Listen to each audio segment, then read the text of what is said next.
It is Friday, 11th of April, and I've got a 3-day weekend this weekend, and it is sunny weather. The cat is on the mend. I feel well, and it feels like a big, open, fantastic 3 days. Oh, it has been so many weeks since it's been like that. But anyway, that doesn't matter. That's gone now, and here we are. I'm just about to catch the bus into Brighton. But before I did, I wanted to share something that I thought was incredibly interesting. So yesterday I was briefly at Lewes Hospital, and I overheard a conversation in the waiting room there. And I really wish, I kind of wish that I'd been part of that conversation and I'd kind of interrupted. But I mean, a hospital waiting room is not ideal for that, is it? And you don't know why people are there and all of that stuff. I think if it had been a cafe, it would be very different. But because of that, because of the surroundings, I didn't. And there were two women there just chatting, and they were both, I'd say probably in their 70s. And they were talking about radical acts, small daily radical acts that they were doing or their friends were doing or they saw other women were doing, that they felt kind of enhanced their lives. And they weren't particularly interested in great big grand acts. So not like I sold all my belongings and moved to another country or, you know, travel the world in a camper van. Although there's obviously there's nothing wrong with doing that. But the focus of this conversation was really about small acts that felt radical and that felt expansive. And I think that's what really piqued my attention, because when I started this YouTube channel, or one of the reasons I started it was, let me pop you up. One of the reasons I started it was because life felt like it had shrunk. It had become too small, but I was shrinking, that life felt unnecessarily limited. And the only way out of it was actually to get a little bit more uncomfortable and start doing things differently and doing different things, of course. So, of course, them talking about these radical acts was fantastic. And I mean, I only heard probably a couple of minutes of this conversation, but one of the women was talking about wearing bright lipstick as a really radical act.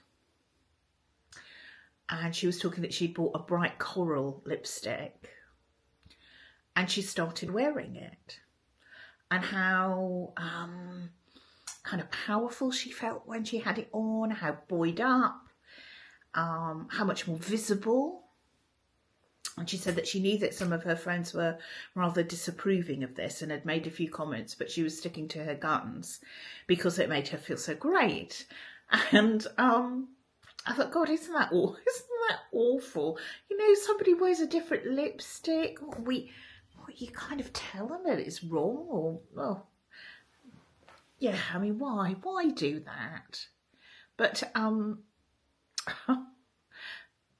I obviously have a real massive fondness for a bright lip, whether that's coral or red or anything in between, because I feel I've got so little pigment in my hair.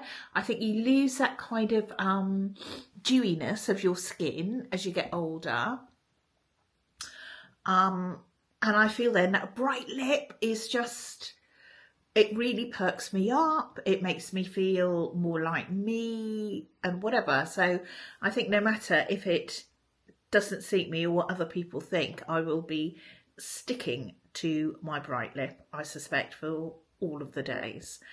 But I do occasionally wonder, it does pass through my mind, am I a bit too old for this now? Should I really be wearing something this bright? but then I dismiss it quite quickly and move on. And I'm trying to think of other examples that they were talking about. There was certainly a lot about makeup. There was about clothes, about wearing pattern and colour and styles and that sort of thing. Again, kind of claiming your visual space much more. You know, I think of, gosh, I suppose it would have been in my grandmother's time, if not before, you kind of reached probably 50 and you were then meant to kind of go into this avenue of beige and navy, and yeah, everything was just so muted, and that was a lane that you belonged in then. And I look back on it now and I am astonished by that, astonished by it. And it just seems such a way of keeping women of a certain age small and invisible. I haven't read a lot around this, actually. It would be very interesting to do so. But culturally, it seems a really horrible thing to do. Obviously, it's not that way in all cultures. And I hope a lot of that has disappeared now. Although I do still hear kind of phrases, I think it tends to be from women who are older than me, so maybe in their 70s, about aging gracefully. And it's not often about plastic surgery, but it's about visibility. It's about wearing something that's too bright or too tight or that sort of thing. And that's obviously an echo of that kind of navy beige lane, isn't it? Anyway, that's my thoughts. Love to hear other people's experiences of this. And I keep thinking about it, and I kind of keep thinking to myself, actually, I'm going to make a list of small, tiny, everyday radical acts to keep us expanding, to keep us visible, to keep us just more alive, more of a participant in life. Anyway, that's the thought.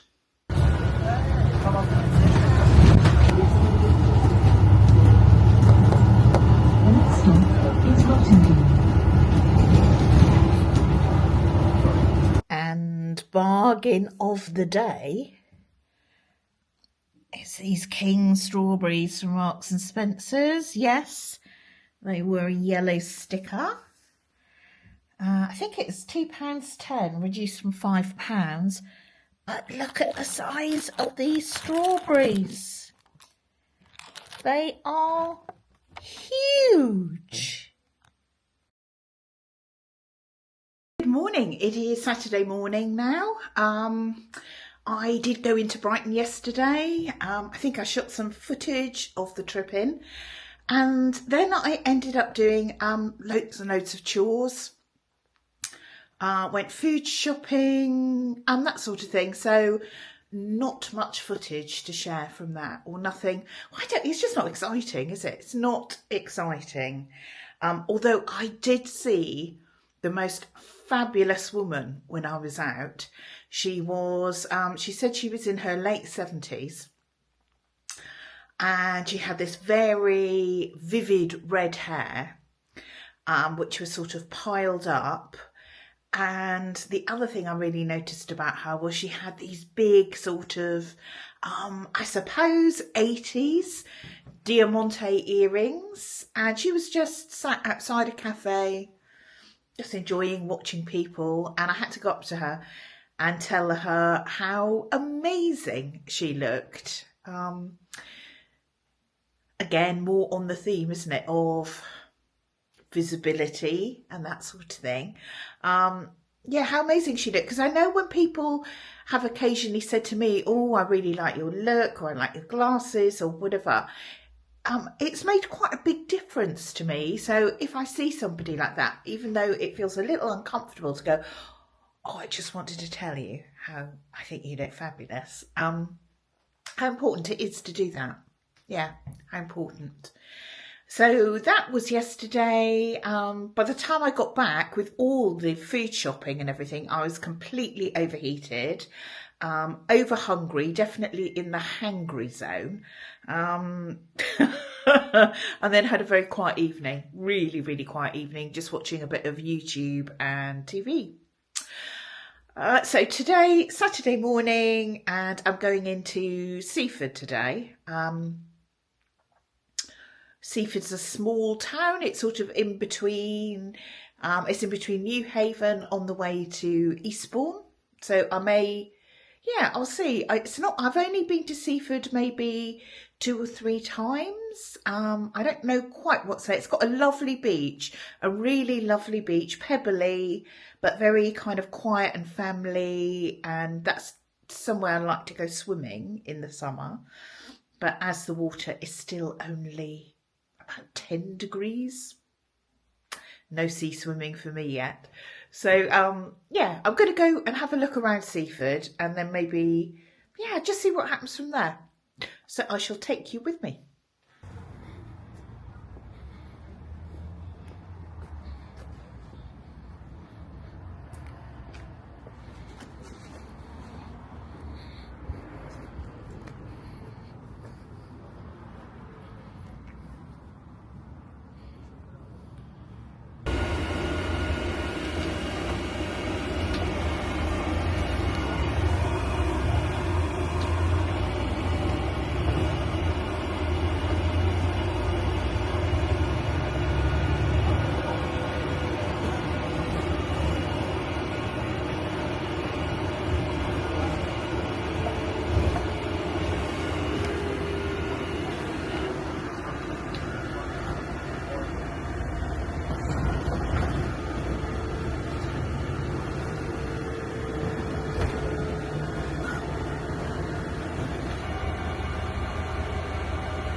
So we've arrived in Seaford and it is a really, really nice day. And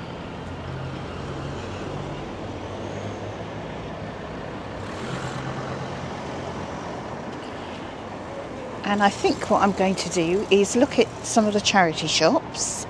Well, this is a really small high street. So I'm going to look at that, and then there is apparently a museum in an old Martello tower. So, gosh, I may go and have a look at that. This is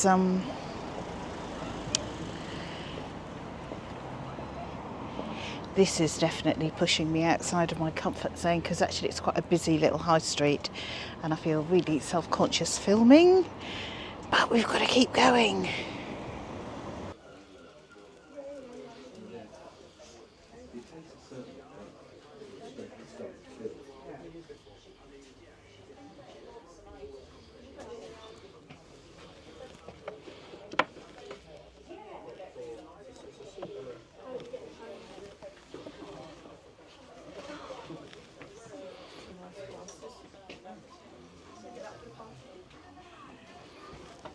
Oh, look at this. Sparkle.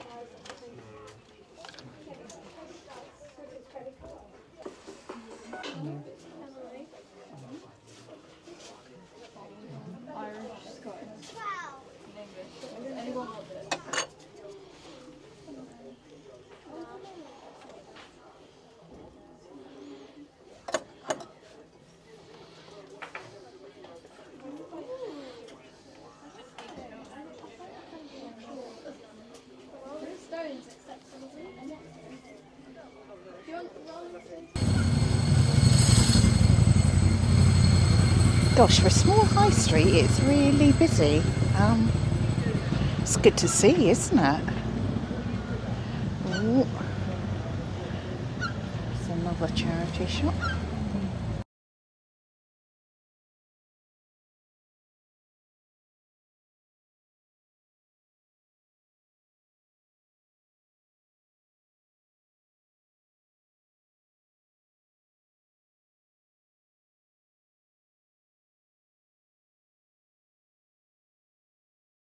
That's a charity shop stand. Gosh, look at those birds. Wow. They're in that hedge. Tons of them. That's got to be it. That has got to be it. I mean, what else could it be? The Martello Tower. Let's go and have a look. So coming up towards the seafront on the far east side. It looks like there's people climbing up on those cliffs. Not quite sure how you get up there. And then there's the Martello Tower.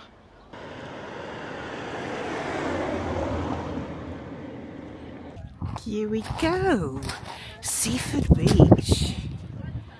And right in the distance you can see the white cliffs, and you might just about be able to see the lighthouse, which is Newhaven Lighthouse. So we've literally just come all the way around a big bay, and it is busy.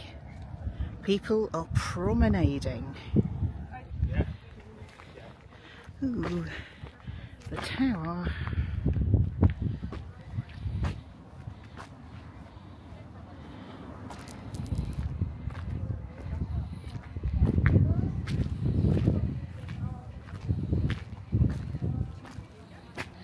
Far eastern end of the beach.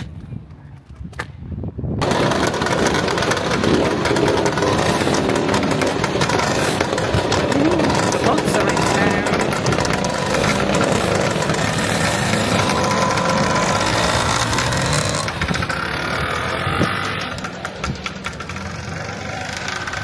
So this is the far east end of Seaford Beach. Well, actually not the far east end, because that would be those cliffs. But look, it's such a nice day. People out promenading, playing on the beach, cycling. The sea looks all sparkly. Honestly, it almost feels like I'm on holiday. And I'm just like 10-15 minutes down the road from home. So much so, not even having a coffee. Must be getting to be summer, because on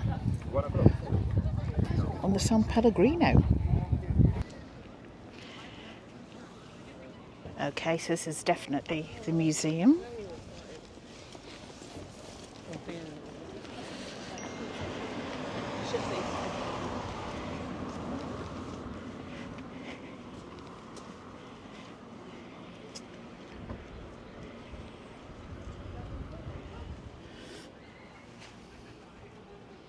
Martello Tower number 74. I'm not quite sure what that means, but I'm going in.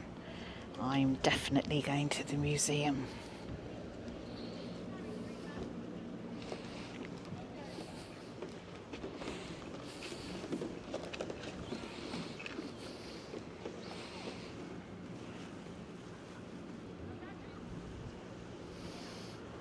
How cool is this?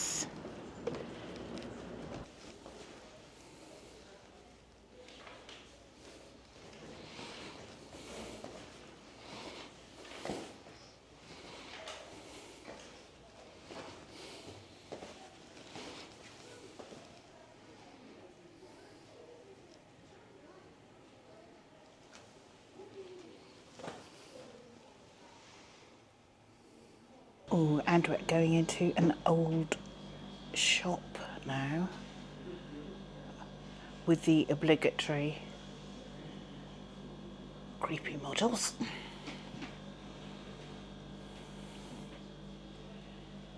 Wow. Good morning, how may I help you? Would you kindly take some of these leaflets, please? In what connection, madam? They concern votes for women. Certainly not. It's an abomination against the natural order. Well, I believe that women are just as able to vote as men and should be given a say in how the country is run.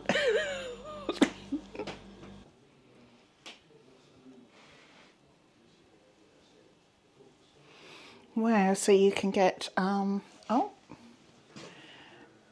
get some cheese here, some butter, the scales, all sorts of polish. Wow. French fancies, anybody? What's these? Oh, chocolates. Ah, so this is an Edwardian shop, 1841 to 1910. So a kind of mock-up of that. Wow, look at the tins. I love old tins. Oh, and there's some old Easter eggs where you used to get I guess they were wooden Easter eggs, and they'd be filled up and you'd use them every year. And some old chocolate boxes. This place is actually huge. I assumed that it would be just the tower, but now actually we're all underneath the promenade. So it's much, much bigger than I realised. A local school. Miss Jocelyn, the dressmakers. Can I get that? Yeah, the dressmakers. And here we go, the dressmaker's shop. Wow.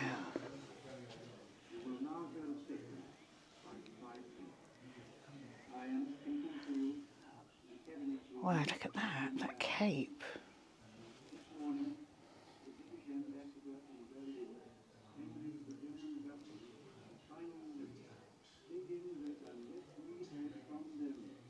Oh, and we've got the wartime kitchen now with wartime posters above. Victory bunting. Let's have a look.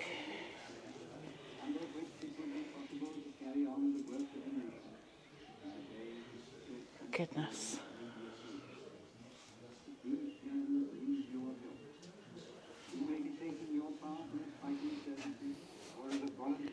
The clothing books, the rationing books, the rationing cookbooks.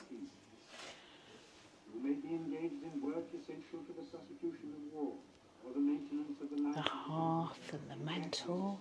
Gosh, I've got loads of those those mirrors in my house. I collect them.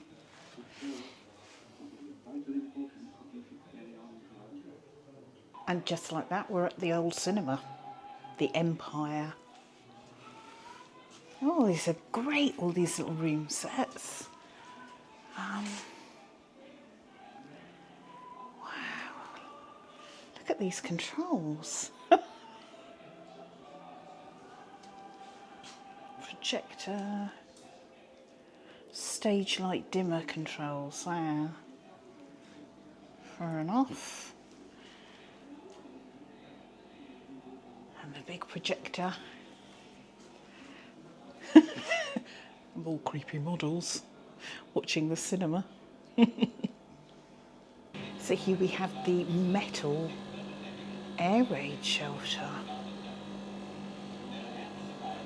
from somebody's garden in Seaford. Oh,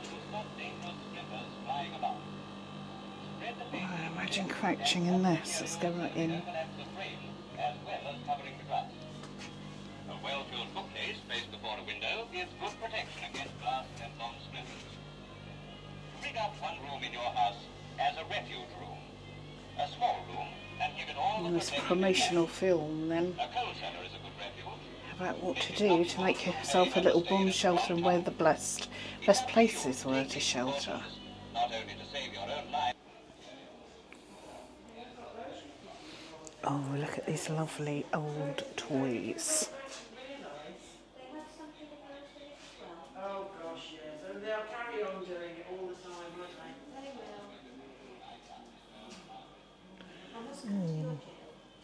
A brass kaleidoscope.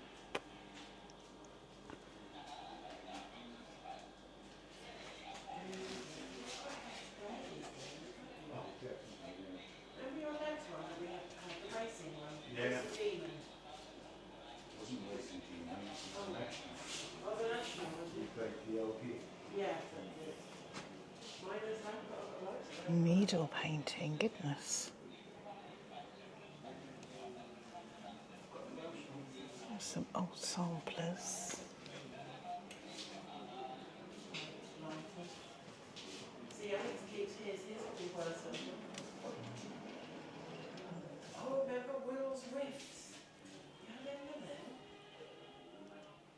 Oh, here we go. Here's my Easter get-up. Complete with fan, gloves, beaded bag. Gosh, what's that? Oh, stockings. I thought it was a headdress. The beaded bag. Wow. That hand-painted fan.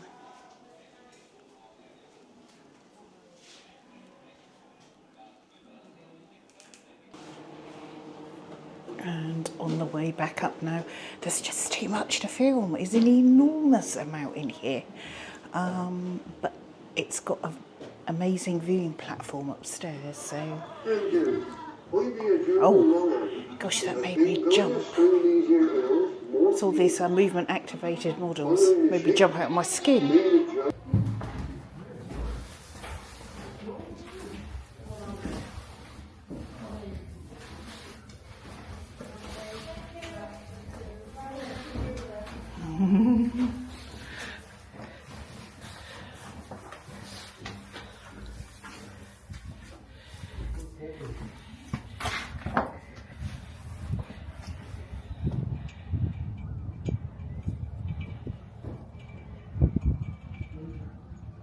And now I've actually made it to the top of the tower with a different view. Yeah, a different view of the beach. Oh, I can still see the New Haven lighthouse in the distance. A few little boats out and about. And a rather seagull splattered cannon facing out to the sea. And the other way to the cliffs. Wow, quite a view, and some of the old cannonballs there in the wall. Such a great 360 from here. Gosh, that's quite a grand building. I wonder what that is. Looks old. Is it old? Of course, the green behind the beach. Old Seaford. Old Seaford is sort of surrounded by New Seaford, but there are some really gorgeous old little streets. And back to the beach. Whole of Seaford Bay, which goes right from the east beach of New Haven, obviously through to Seaford. Massive, massive horizon. You can see why it was chosen as a Martello tower point. If you're on the outlook for a French invasion, this would be your promontory. What a great little museum. Honestly, I'm so glad I came, because I asked a couple of people and they said, oh, it's really, really small. And I thought, oh, well, that doesn't matter. I love tiny, quirky, local museums. So I'm really glad I came.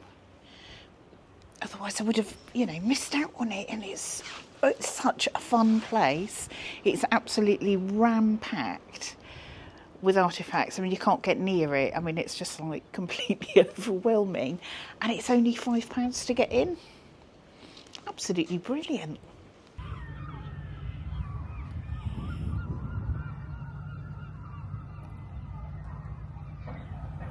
Good morning. It's Sunday morning, and I'm just on a little walk by the river that's very close to my house, River Ouse in New Haven. It's a nice day again today. It's a bit cloudier and hazier than yesterday, but that's quite nice to have that change too. And it's about 8:30 in the morning, and I wanted to get out and about because I wanted to make the most of this 3-day weekend.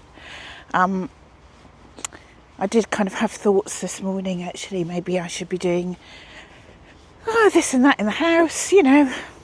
There's always stuff. Oh, there's something on my glasses. Hold on. An insect. Hey, that's got rid of that. I don't know why. My hair, the colour of my hair is like a magnet for insects. Anyway, there we go. That's an aside. There's always jobs to be done, chores to be done, isn't there? But I thought, no, the whole kind of purpose of this 3-day weekend was almost like treat it as if you're on holiday. Get out and about in the moment, enjoy yourself. Yeah, and just have some fun. Oh, looks like the lifeboat is going out, not in a rush. Maybe practicing, maybe it's training, manoeuvres, something like that.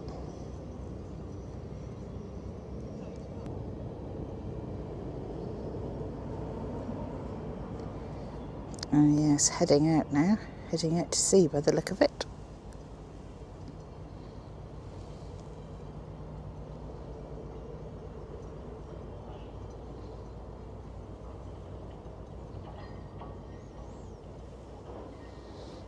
Large ship seems to be unloading its cargo.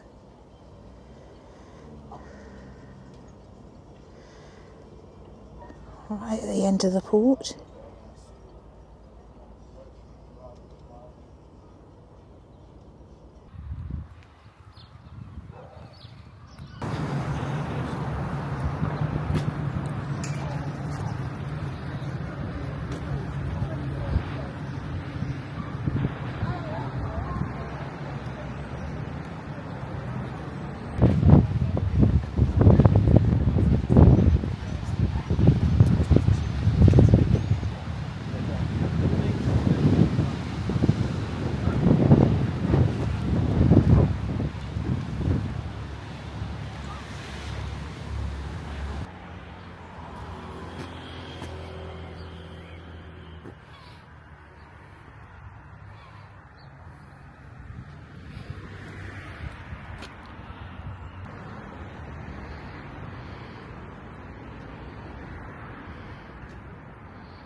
So it is much later on Sunday, and after, oh, look at this blossom, hang on. This is just glorious. Oh, so beautiful. Oh. Anyway, after much later on Sunday, and after not doing the Undercliff walk, because when I got to Rottingdean, blimey, it was a lot windier and a lot colder than I was expecting. So I've come out to explore here. Now this is a walk, or it's a path called Egret's Way, and I've got, oh dear, I've got no idea really. I mean, it's only 5 o'clock on a Sunday, so I'm assuming it's fairly safe to walk it solo.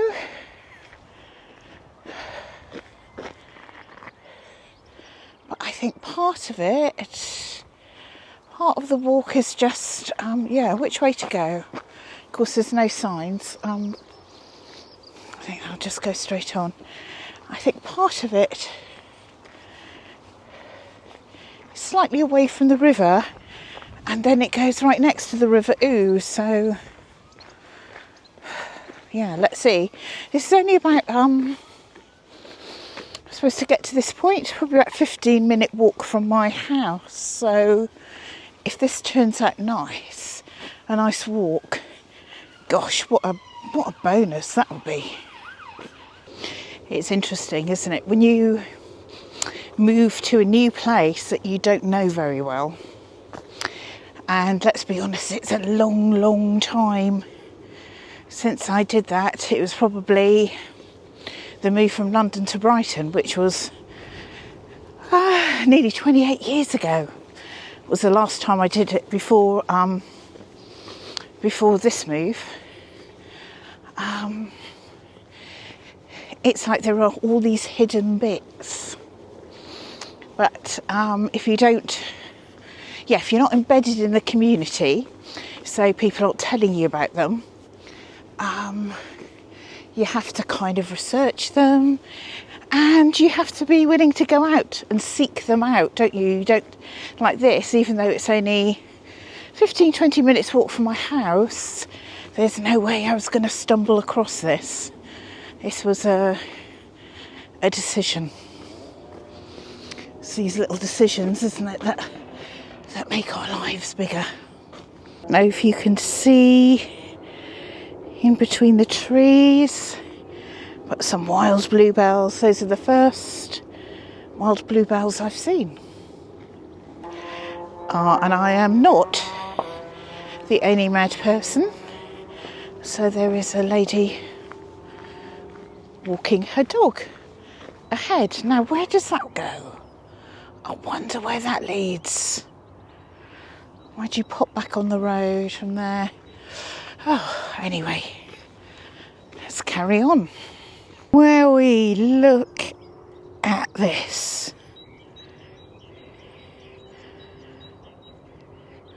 Okay, I can hear motorbikes in the distance.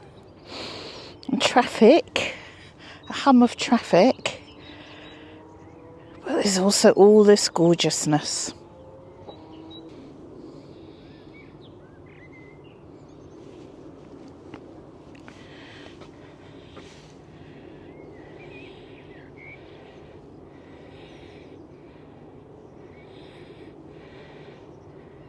Goodness, I don't want to be daft about this, but I cannot tell you how pleased I am, rather than just sitting in, having a cup of tea and having that, what do they call it?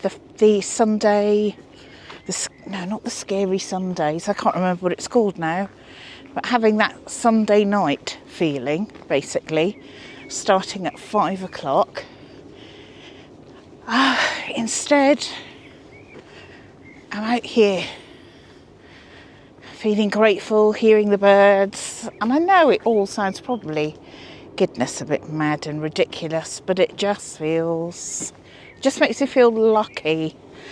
Lucky, that's what I feel. Oh, look at these, I love this. What a beautiful tree with all that froth on it. Gorgeous. And of course, as ever, because we are still in New Haven, ooh, can you see that very hazy sun up there? Because we're still in New Haven, and I talk about this a lot, but we've got this tangle and beauty, and then we've got that just the other side of the river. I think we must be getting quite close to the river now. Hope we can actually walk alongside it for a bit. Wow, look at that green.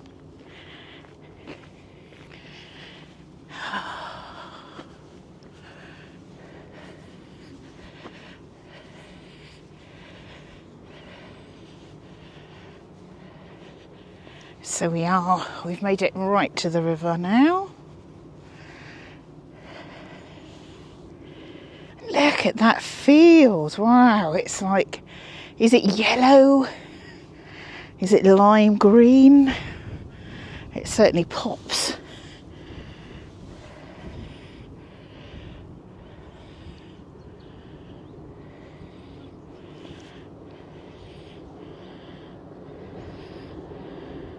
Wow.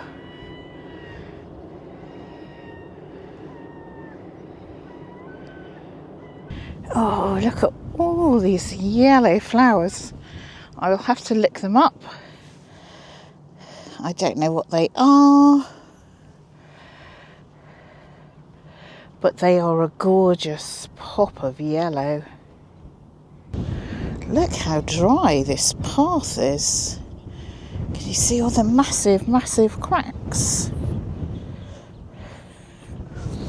I find that surprising, given